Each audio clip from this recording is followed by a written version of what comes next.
Huh? LA departure frequency 123.9er. Roger. Huh? Request vector. Over. What? Flight 209er clear for vector 324. We have clearance, Clarence. Roger, roger. What's our vector, Victor? Tower radio clearance over. That's Clarence, over. Over. Roger. Huh? Roger, over. What? Hey! Who? All right, look at this. Look at this. Watch this. Look. Unbelievable. Unbelievable. Watch this. It's going into clean. Look at that. You son of a... You dirty bastard. I'll be right back. Angelo. My man. What is this you see before me?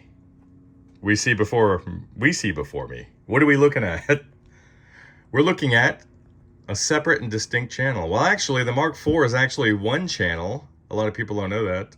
It's one channel, and through the copious use of triple and quad stacked opto isolators, opto couplers, LDRs, whatever you want to call it, you have discrete circuitry being switched in and out, giving the illusion of three distinct channels. But who gives a damn, because the Mark IV is an amazing sounding amp when it's healthy. And this one is just about healthy. Check this out.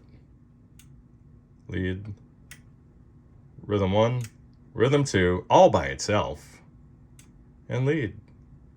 Is that a thing of beauty? I do believe. Now, I just got finished cleaning the control panel.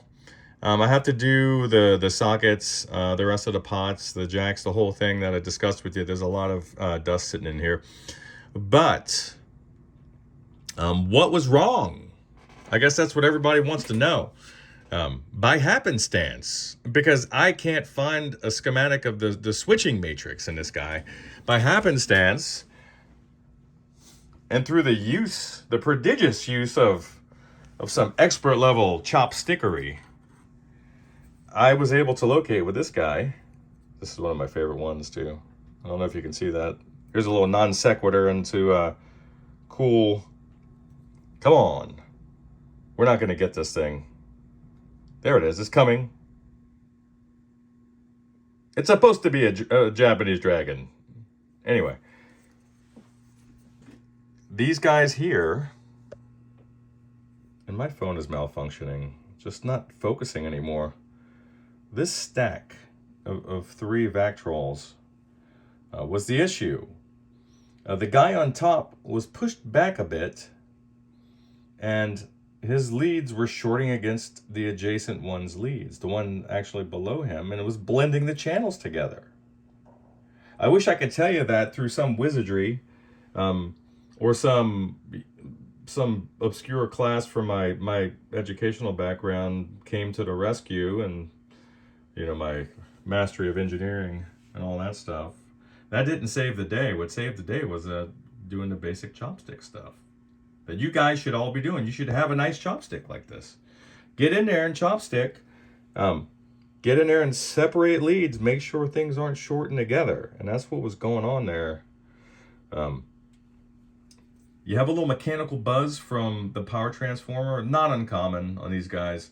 Also, that Chinese tube that I was referring to, the old, and I hope I'm mispronouncing this, the old Pisvin, the Pisvane. This guy right here, incredibly microphonic. So if you can get your money back in this guy, do so. Probably get like 25 bucks back plus tax. Otherwise, I will replace this with the appropriate JJ preamp tube, and it's going to sound great. It's in there right now, and it's not producing any noise, any bad noise, I should say. It's going to make noise, but it'll be a glorious noise. It'll be a great sound. These are great amps when they're working. This one is back and better, not better than ever, but this one's back. Maybe we consider doing the filter caps at this point, or we can just push that off. I checked, there's no ripple of any consequence here. These typically last a long time. Is this thing old? Well, sure it is. You're looking at the 90s. Wow. That's insane. It's 30-something years old. How old are we?